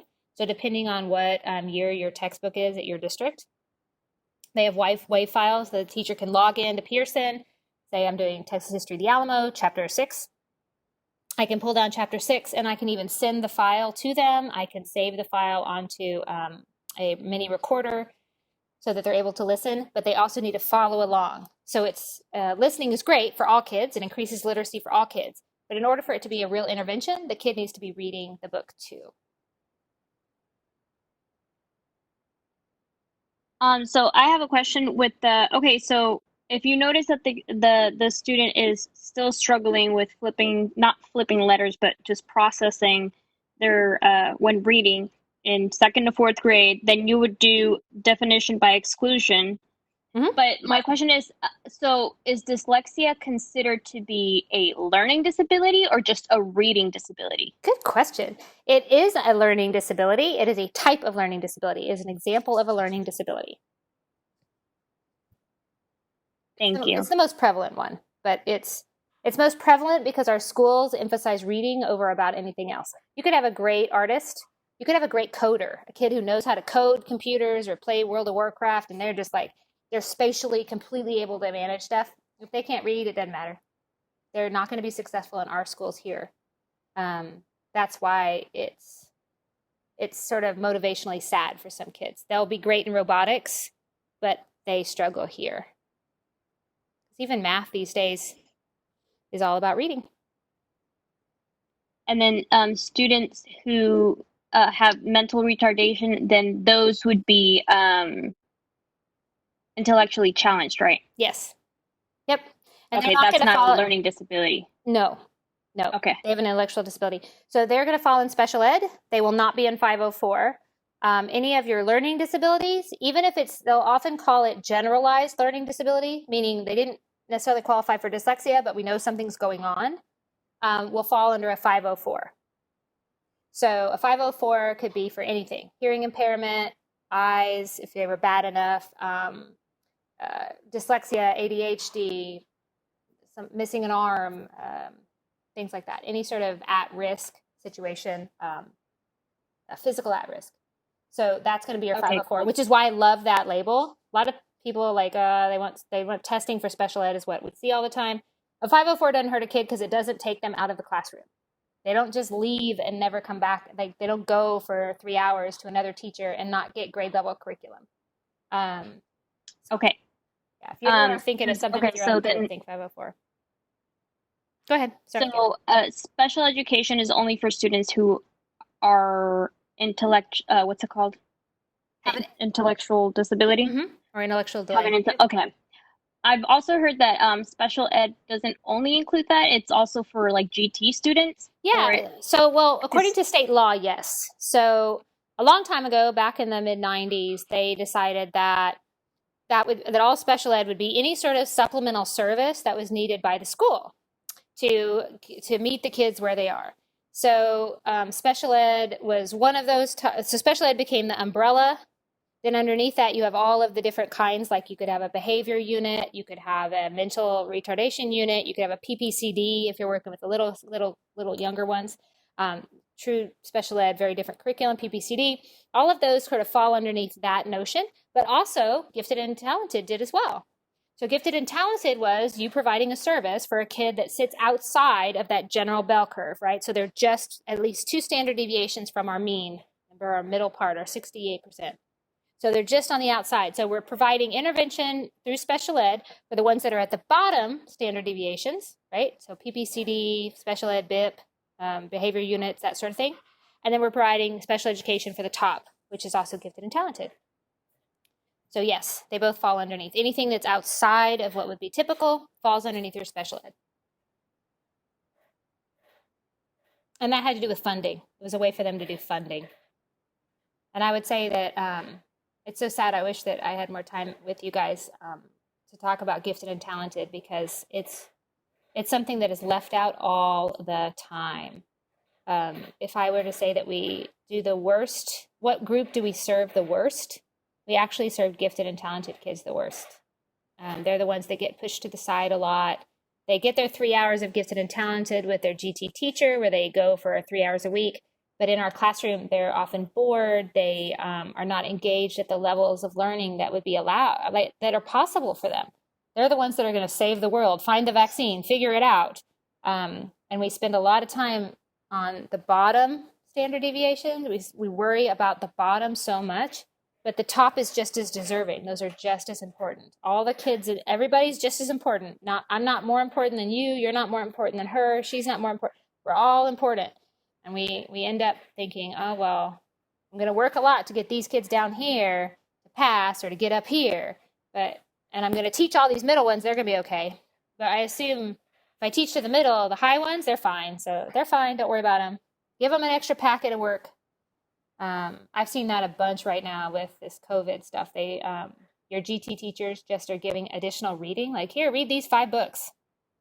How is that instruction? It's not instruction, guys. Not instruction. More work does not equal GT work. My son just got a Genius Hour project. Actually, both my kids did. And they got really excited about it because one's going to make a hot air balloon and the other one is doing experiments. And the GT teacher is awesome. She goes, because it was funny, I saw her at the HEB parking lot the other day getting groceries. And so we were talking, and our district doesn't have internet or technology to send home with the kids because of, you know how people have to retire to like push the district further? Yeah. Well, that's kind of what happened with our district. And she said that now they're starting to get more technology and all this other stuff, but it's taking so much time to get it done. And so a lot of people are falling behind because with us being in the rural community, there's no internet way out in the boonies for a lot of the people. Yeah. So it's just been interesting. But our GC teacher really has pushed the limits for us, and I appreciate that. Totally cool. Yeah, I've heard of a couple in North Side having really great art teachers that are sending like art projects for the kids to do that they can use found things at home and trying to post, here after you've taken it, after you've done the art project, try to take a picture, upload the picture. I've just seen a lot of, there's obviously a lot of struggle. How do I teach first grade online? Yeah, how do I do that? How do they log into Seesaw? That takes a parent sitting there and doing school with the kid. So it's a lot. It's a lot. Dr. Wilson, I have a question. How do you get into GT? Okay, so it depends. Well, okay, so there's 3 tests that you take. You take a math, you take a reading, and you take a creativity. So there's 3 tests. Every kid in kindergarten and in 3rd grade takes the test. Every kid.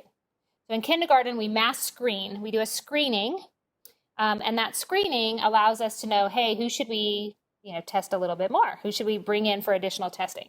Because remember, with kindergarten, you're not going to have a reading test be reading. You can't read. So, and I have an amazing lesson on this. It makes me so sad.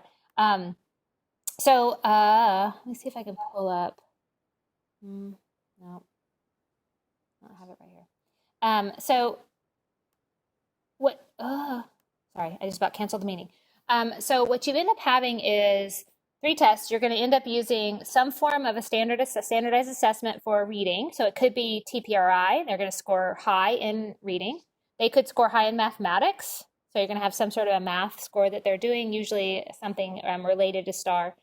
Or other simple math. And then you're going to have simple math test is what it's called. And then you're going to have something that's creativity, like COGAT, which is a test that asks them to draw. They have to draw things. And depending on the detail of the drawing and the story that goes along with the drawing, and you can tell a lot about how the kid is thinking. And if those things come off as really high in comparison to everybody else, that's how you get in. You have to have 2 of the 3. So you could be language arts and reading and math. You could be math and creativity. You could be English, language arts, and creativity, but you have to have 2 of them. You can't just be creative. You have to have 2 of them, and you have to score high. The scores, it can vary depending on what district you're in. And a lot of people are going to kind of struggle when I say what I'm about to say, and I'm just talking about scores. But depending on what district you're in, the cutoff for what GT looks like is different. So at a Northside school, your cutoff might be that you're at 95 percentile, like 95 or better. But if I go to Harlandale or to South San, my cutoff might be 85. And that's because we don't have any that are at the top, or we have so few that we wouldn't have a gifted program. So they'll drop it down a bit to get enough of the kids inside. And what people struggle to hear is that oftentimes we have less GT kids in our poor SES areas. And that's for 2 reasons. The first one is if they are high intelligence, often they're doing better, so they make more money. Okay, so that's one thing. So they move to an area of town where the schools are better. The second reason is that we often have kids that are there who are bilingual or multilingual. And if they are bilingual, they often don't show up as high because their language skills are low. And we are not very good about catching our kids of color and saying, hey, I know this kid doesn't speak English very well yet, but I see really high levels of math, or I see really good understanding and creativity happening. So we don't test enough. We don't test our kids of color enough. So it's both that we don't test enough, and that if we have kids that are doing really well, it means parents are doing really well, because remember, our brains look like our parents, then they are likely to move to another part of town. I know for my boys, the district chose to, it wasn't 2 out of 3 for them. Like, they had to pass all 3 of their tests. Yep. And I'm not exactly sure if that's because um, they have so many people nominating Yes. them, or whatever it is. But that our district chose all three of the tests. I don't know what the cutoff numbers are though. Yeah, nice comment. I mean, they can choose all three, especially I know Katie that her kids go to a more rural district. She mentioned that earlier. So they would have one gifted program. They might even have one teacher, right? One gifted teacher. And so Yep, she they might only have one. yeah, so she travels around. So they can't have a program that gets big enough. So they increase the scores needed, or they increase the level. Like this one has to have all three.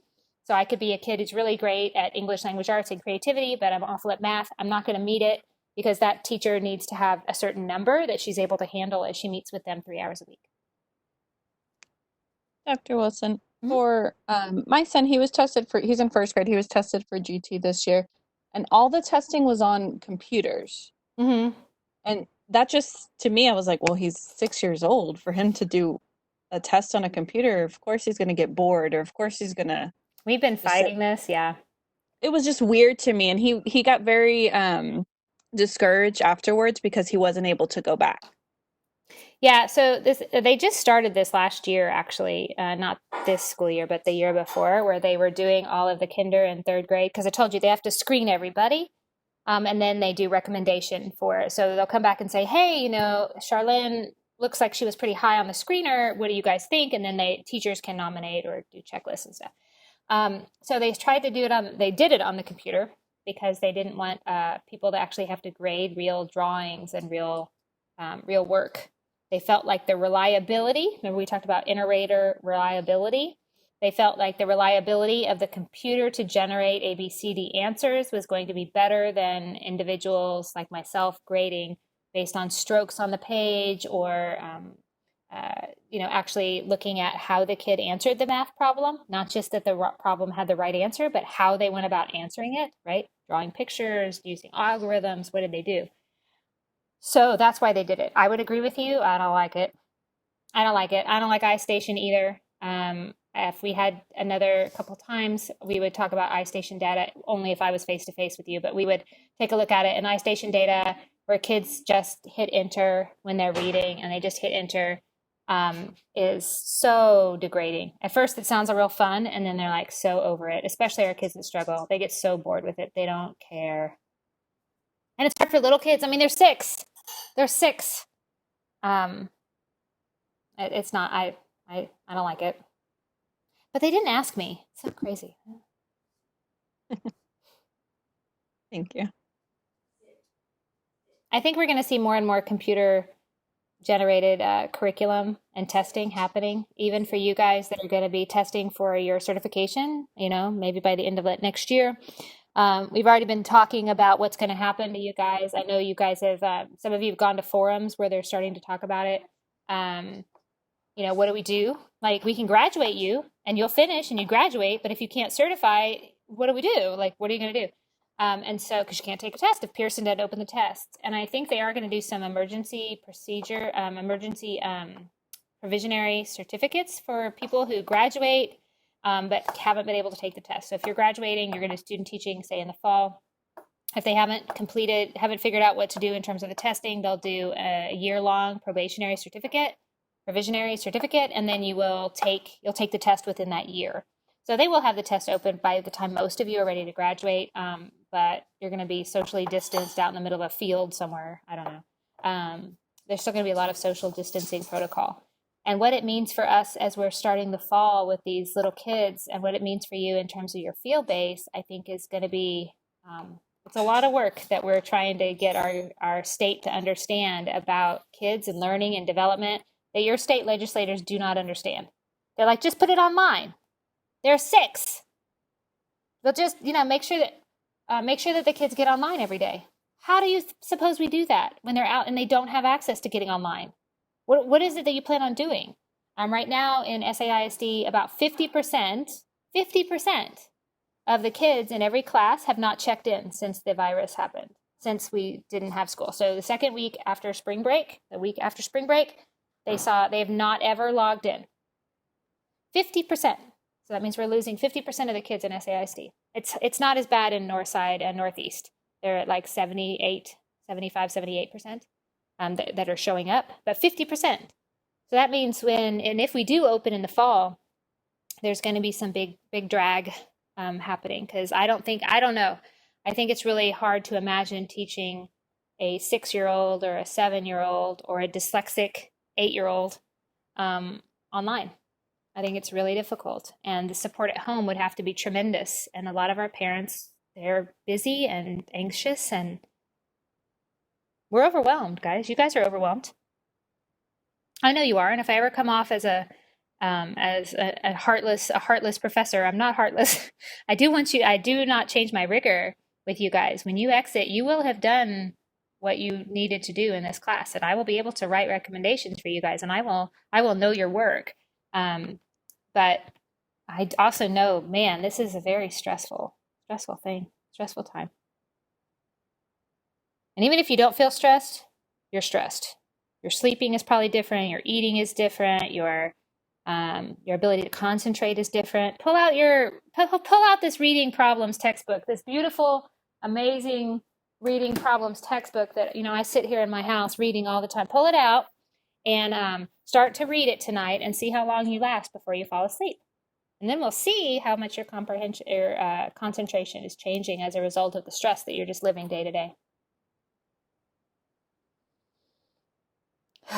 We're all going to have to meet when we can socially distance and walk the hill so that we can get rid of our second stomachs, our COVID stomachs. And I know some of you, if you're taking 4 or 5 classes, you're probably not sleeping and you're getting them all confused and you're getting all things due. Please ask. All I ask of you is that when you do ask, just ask a question. Make sure you have a specific question for me. I'll totally answer it.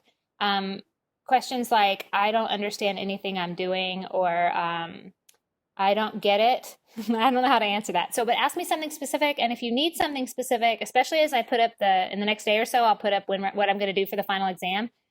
Just tell me what you need. I absolutely am ready to help with what you need. A lot of you, if you contacted me and said, oh my God, I messed this up, what do I do? I helped you to figure it out. If you don't ask for something, I don't know what to give you. Remember, I'm not just going to throw stuff at you just because. I'm going to wait for you to ask for what you need, and I'm going to do my best to make that happen for you. That's my hope for you. Jana, 6 classes, 7 classes, I applaud you. You don't even know what sleep is. Your bed is a really comfy thing that now you have clothes piled on, probably, or your dog sleeps on it. So you've probably seen it. So look for it next time you go in to take a shower in a couple days. You can find your bed. And have a glass of wine. I will put up a little time to have a happy hour. I will be having grape juice. And maybe we can get together and just kind of check in before we do the final. And if you want to come, great. If you don't, I'm not taking attendance or anything. But if you want to come and ask me some questions when I'm having my grape juice, that would be great. And we'll do that. So you'll be hearing from me in the next couple days for that. Anything else? Yeah, Katie's going to have some grape juice with me. But yeah. Try not to stress about. Know that you do need to work to get what you need in here. Most of you need to make an A on the final, and you will. You have the questions. You will. You're taking it at home. You've got this.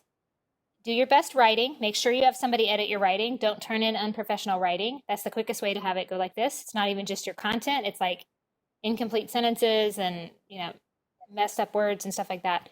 So have somebody check your writing, even if it's your significant other and they're awful at it. Have them read it. And yeah.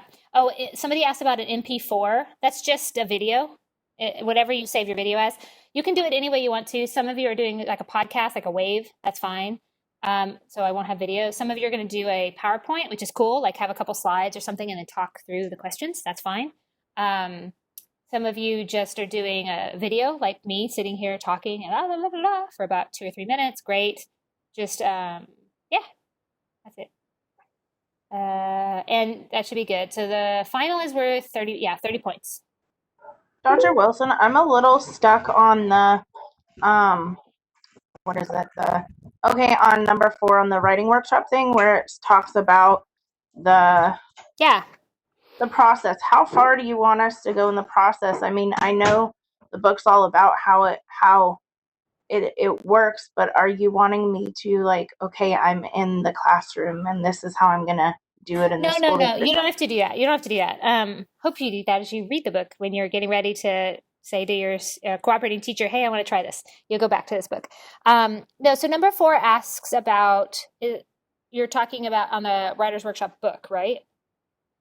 Correct. Okay, so number 4 actually doesn't ask you to say what are you going to do for the workshop approach. What I'm kind of asking you for that particular question is how do you stand up for it when you don't see it? The question is really about what might you do if you go into a classroom, whether you're student teaching or whether you're you go to the school, you're showing up at Schultz Elementary and you're going to be a 4th grade teacher and it's writing intensive and you want to do Writer's Workshop, but nobody else does Writer's Workshop. But you know it's a good practice. You know you want to try it. How do you do it? What should a teacher do? What do you say? What do you ask for? So it's more of a kind of a deep, complex question than just telling me what you would do. I'm assuming you know after reading it what you would do. Instead, it's more like, what do you do when they don't actively use it? What would you say? I'm not asking you to say it. I'm just saying, what might you say that doesn't alienate people, but allows you to try it? Because you're going to go out to schools, guys, and you're going to see a lot of really bad practice. You're going to see some good stuff, too. You'll see some amazing teachers where you're like, oh, my God, I want to be just like her. And you're going to see some where you're like, I don't want to be like her at all. And you're going to run into people that you have a preconceived idea about. Like you're going to run into a coach and he teaches history.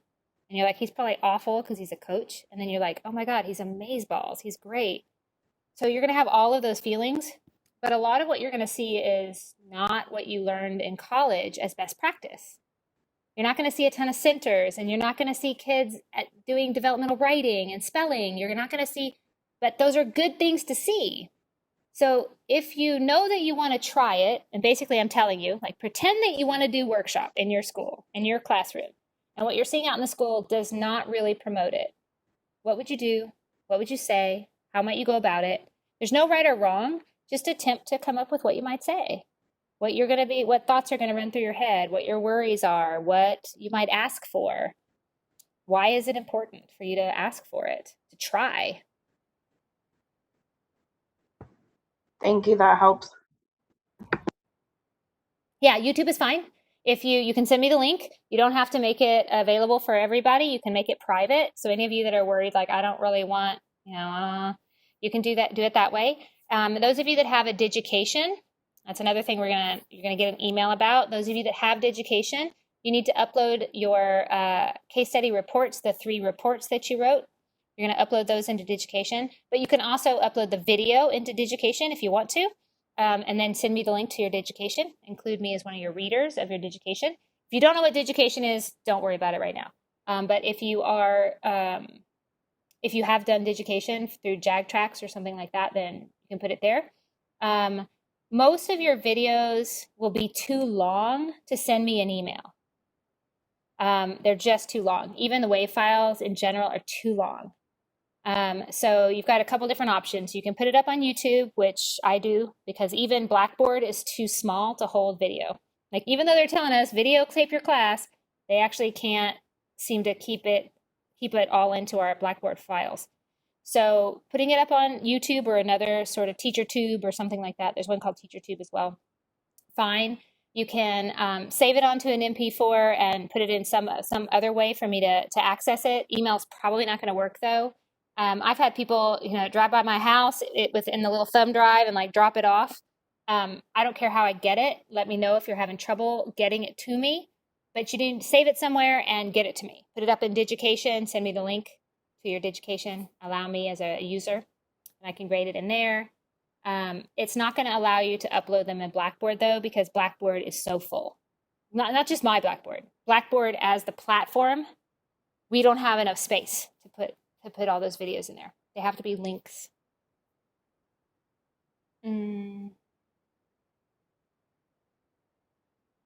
Just reading a couple of the questions. Yeah, so if you want to send me just like what we would call a podcast, like I had you listen to some podcasts. If you want to listen to say a podcast, you can do it that way as well. It doesn't have to be video. Yeah, I just want the link. YouTube's fine. Thoughts on that? Silly answer. Rebecca, I'm trying to figure out what you're asking exactly. Rebecca, come on if you want to ask me specifically. Yeah, you can copy it and upload it into Google Drive as long as you like put me in as a reader on Google Drive. That's a great idea. Absolutely. Yeah, MP4 allows me to MP4 allows me to listen to it. But number 4, that was the one we were just talking about that Katie and I were talking about.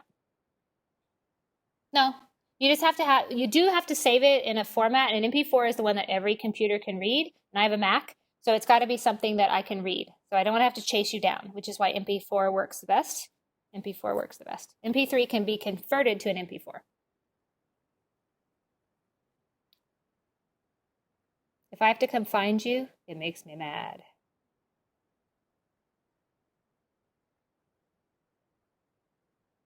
Yeah. It is going to be personal. It's absolutely going to be personal.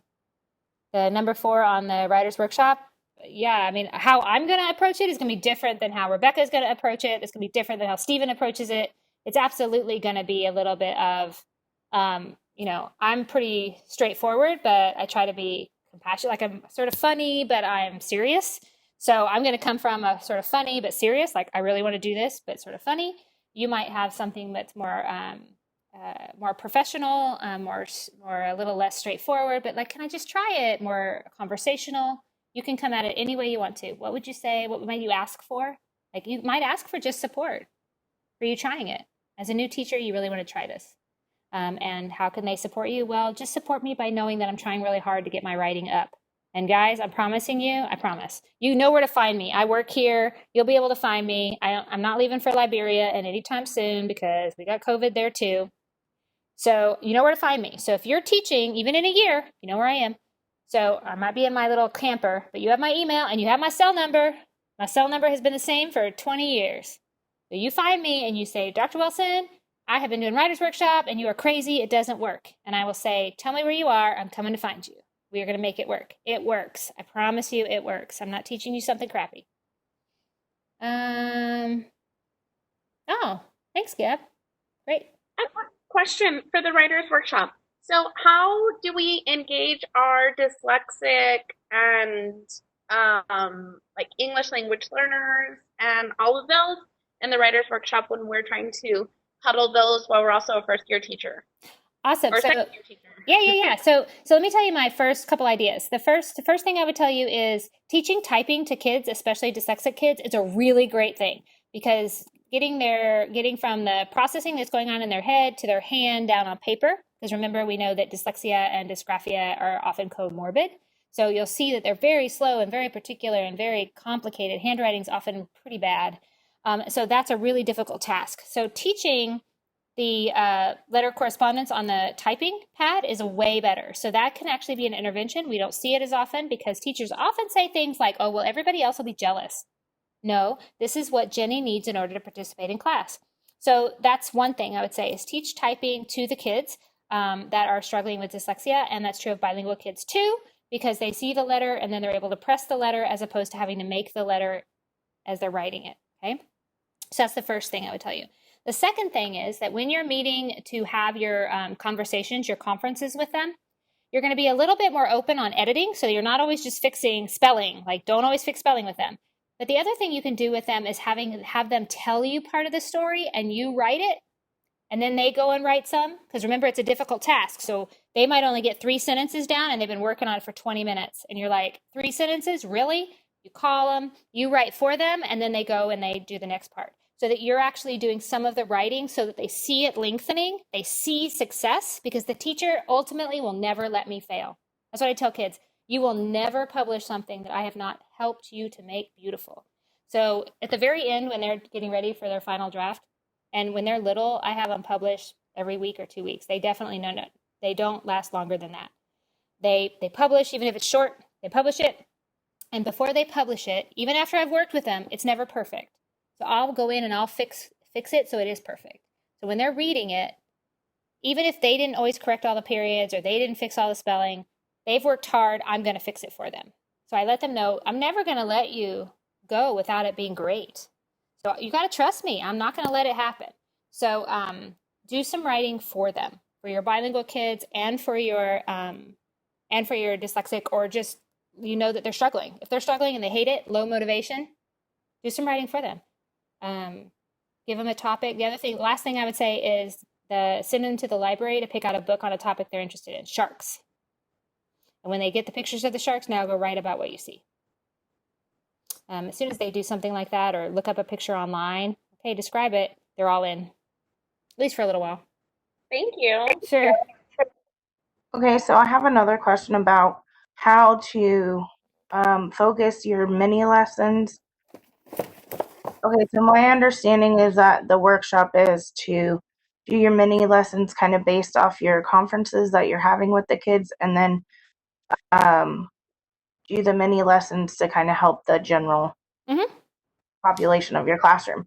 But how do you do that when you also have these guidelines and these techniques to make sure that you're hitting every time? Does that make sense? Yeah, I think it's a combination of both. So a couple things for you to remember. So any of the TEKs that you have in 3rd grade, 4th grade, whatever, right? Any of those were built on ones before. So even though in 4th grade it'll say identify a noun or whatever, they also did that in the earlier grades too. So recognizing which ones do I really need to teach again, and which ones are ones that they already know. Like, do I need to spend an entire mini lesson time teaching what an adjective is? Or is it going to be better for me to say which adjectives we want to use? Which ones are wow words? So I might change it so that, yes, the TEK says adjective, but what I'm teaching is a little bit different, but it still meets that need that they can identify an adjective. So recognizing what they already know versus what you're worried that they don't know because it's in the TEKs, right? Like, oh, the TEKs say this, so I need to do that.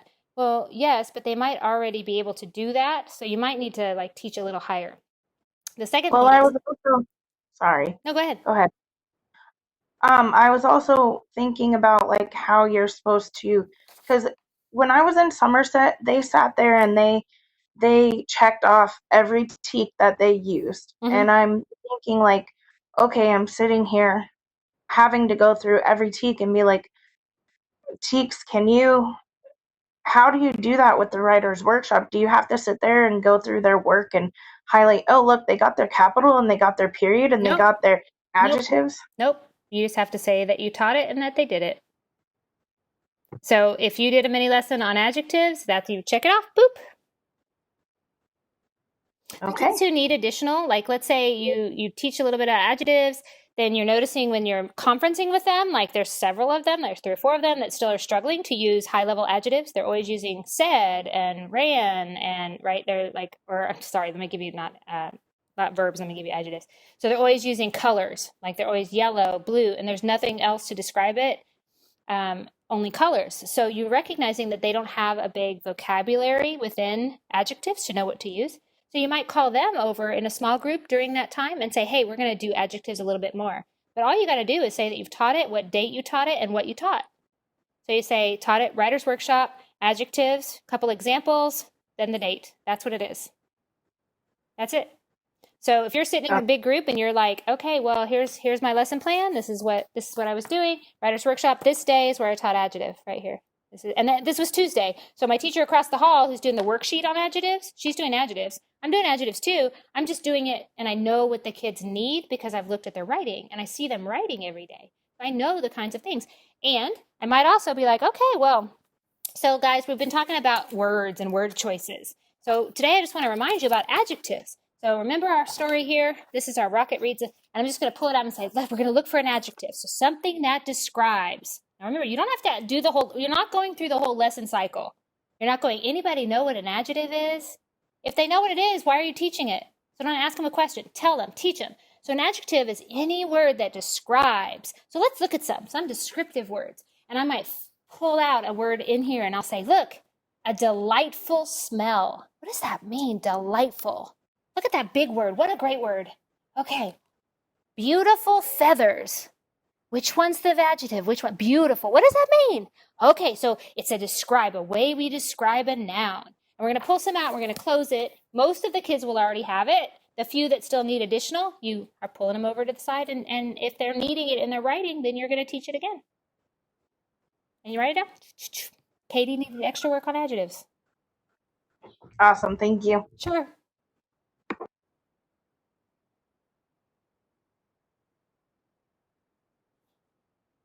All right, cool, guys. I see some really great stuff going on over on the side about office hours, things like that.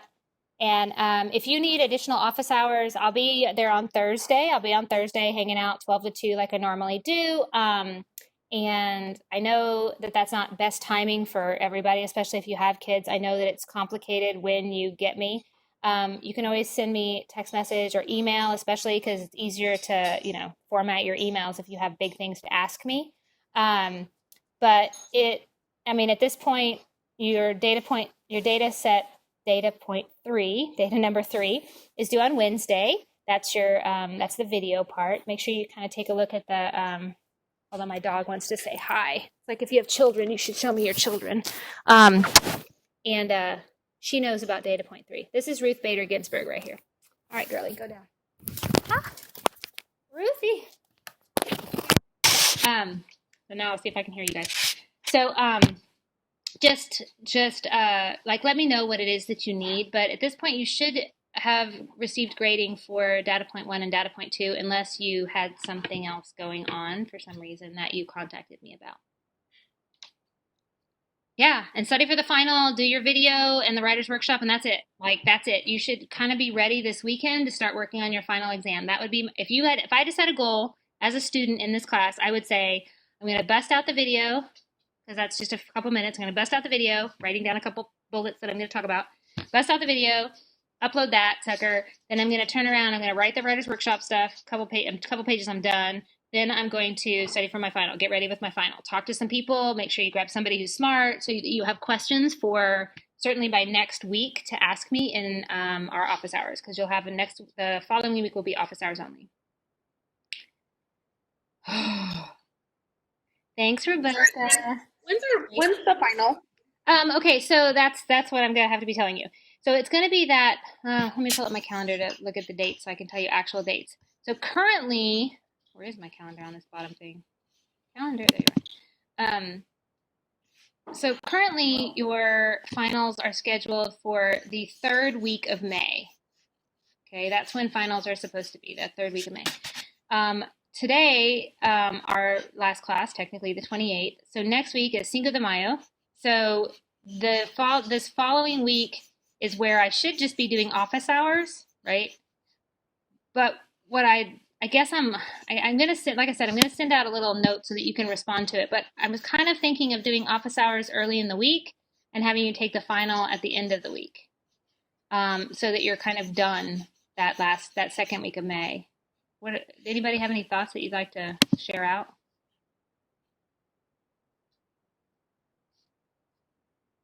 Just depending on the day and time, I did have another final and present. There's an issue with that. Yeah, and that's technically what I should be doing, is having you attend the final at your normal final time. So you would normally take it on a Tuesday at 9:30. You would take it Tuesday at 9:30. Yeah.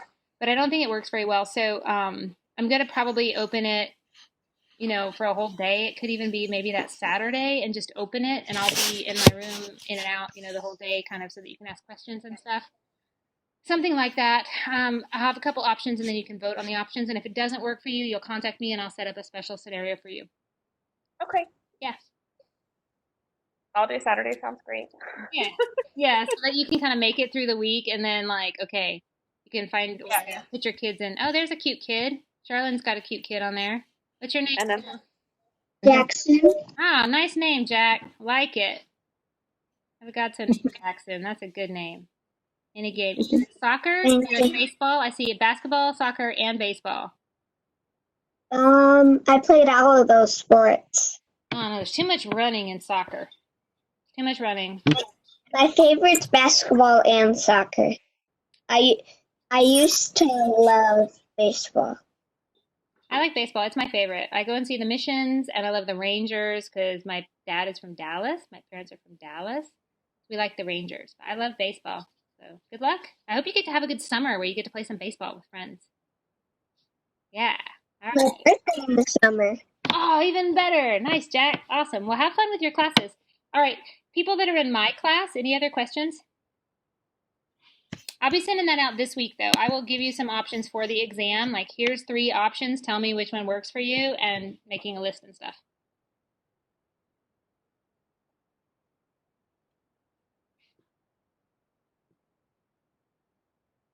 Yeah, Madison, I think you're right. It's 6 through 12, but I think, yeah. I just don't want to give you the hour and a half. Like, I don't know. It's complicated. I know you want to get done, just so you can get you out of your hair. Like, stop having to think about Wilson. I'm sure you're walking around going, Wilson, Wilson. Ah, Wilson. I know you're giving us the answer, but the pressure of an hour and a half with everything else makes me panic. Oh, absolutely. Like, no way. No way. No, no, no. No, you're gonna have unended time. Well, not Okay. unended, but Well, yeah. something like a 15-hour period or something like that. So that I can be around, you can ask me questions, but like a whole day. It's certainly, if you want to take 6 hours on that exam, you can take 6 hours on the exam. You can Google every single thing you want to. No, we're gonna work on the review. Yes, That's it. that's right. That's right. Exactly. You won't need it once you get in there, but you all are going to do better on this one because you have all the questions. And if you don't Thank have the questions, you'll come and find me. I know you will. Yes. Yes. I'll text you. Oh my God, Castaways, totally, Tori. Well said. All right, guys. It is multiple choice. There is a short answer, 2 short answer questions. 2 short answer questions. One of them is about high stakes assessment. And the second one asks you to read a MISCU, to come up with some goals for a MISCU. So I'm going to give you the MISCU, and I'm going to ask you to write me a goal, an RTI goal. So it has to be measurable, okay? But I'm going to write, and it'll be very clear what one of the issues is, and you'll just be able to write a goal. There's multiple goals. So those will be your 2 short answers. So it's not going to tell you immediately what your grade is, but I will have them to you by the next day. So it usually takes me, I do 24 hours, and the turnaround is like this because I don't want you sitting there fearful. Quick question. Now that we know what the 2 questions are, so for the goal that we're going to write out, we know that it needs to be measurable and all those. Do we need to find our source? That was like my biggest downfall. No, I don't want to list my sources. Nope. Okay. You're just going to have what you would call an explicit, like your hope is that it is a research-based source that you've heard of somewhere. Okay. Right? No, you're not going to have to find a source. Good question. Okay, so I can find one now. Yeah, go look it up. Yeah, go look it up. Thank you. Yeah, sure.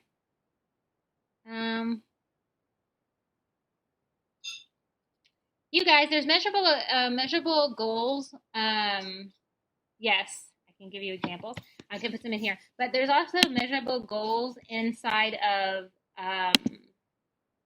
one of the PowerPoints on RTI. The PowerPoints on RTI, there's a whole bunch of measurable goals that are inside of that particular PowerPoint. So if you pull down that PowerPoint, there's examples in there. And then I'm going to grab, hold on just a second, and I'll grab some more for you.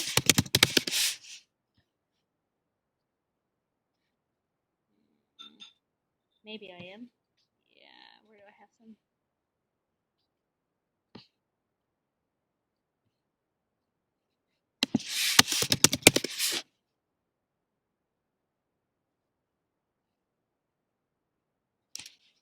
I had some that I was even supposed to put up for you guys. I'm so sorry. Let's see. I should show you my desk and then my desktop, and you'd be like, "Oh my gosh!" No wonder she can't find it.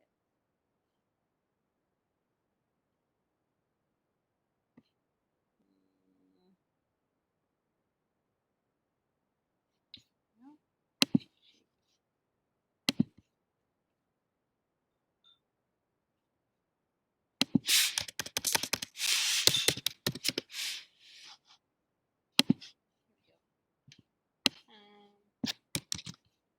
These are just some that I set and was kind of writing out. So here's some just examples. I can put them in the chat box here. Oh, don't go away.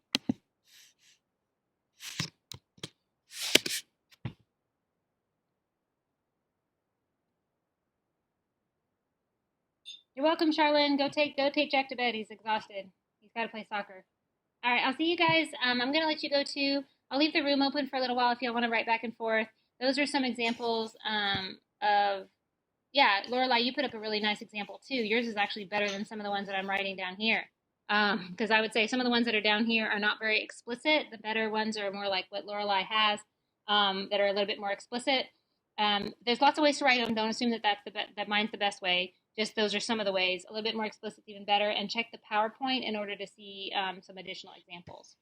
And that'll be helpful to you.